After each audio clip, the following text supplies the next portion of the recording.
What does it cost to become a Hollywood legend? Fame? Privacy? Maybe even your own identity?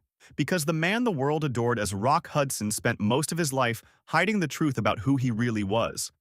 Long before the name Rock Hudson appeared on movie posters, there was a quiet boy named Roy Harold Scherer Jr., born on November 17, 1925, in Winnetka, Illinois. The town was small, the kind of place where everyone noticed everything. And during the Great Depression, your life inside the Scherer home was anything but easy. Roy's father worked as an auto mechanic, struggling to keep the family afloat. Then one day, the pressure became too much. He left. For a child, that kind of disappearance leaves a mark. One day your father is there. The next day, he isn't. No explanation that makes sense to a kid. Just silence. And from that moment, Roy learned a lesson many children learn too early. Stability is fragile. At school, Roy stood out, but not in the way he wanted. He was unusually tall, and he had a noticeable stutter. Speaking in class felt like walking into a trap.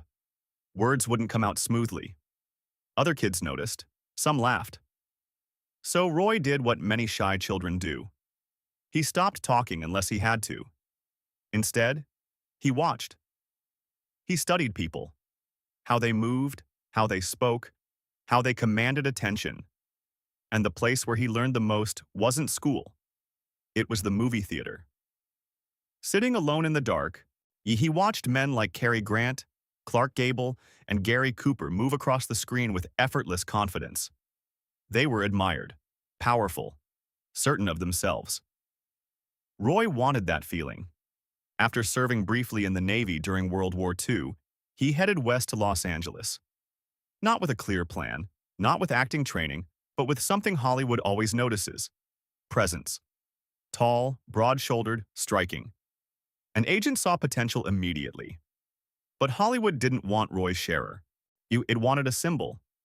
So the industry reshaped him. The name Roy Scherer disappeared. In its place came Rock Hudson, a name that sounded strong, solid, unforgettable. Voice coaches helped eliminate his stutter. Acting teachers trained his posture and speech. Publicists rewrote his past. By the 1950s, the transformation worked. Films like Magnificent Obsession, 1954, All That Heaven Allows, 1955, and Giant, 1956, turned Hudson into one of the most admired leading men in the world. His role in Giant even earned him an Academy Award nomination. Women adored him, studios trusted him, magazines called him the most handsome man in Hollywood. But there was one problem.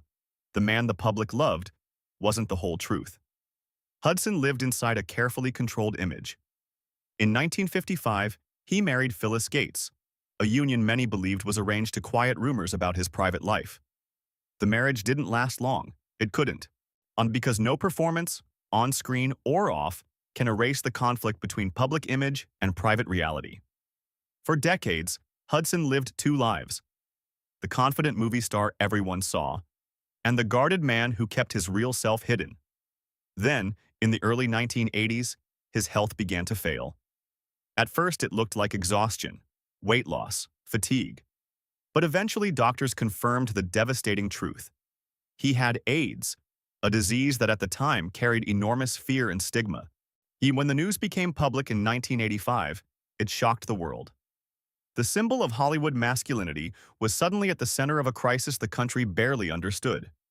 Rock Hudson died on October 2nd, 1985, at the age of 59. His funeral was quiet. No spectacle. Just a small gathering of friends, including Elizabeth Taylor, who would later become a major advocate for AIDS research because of him.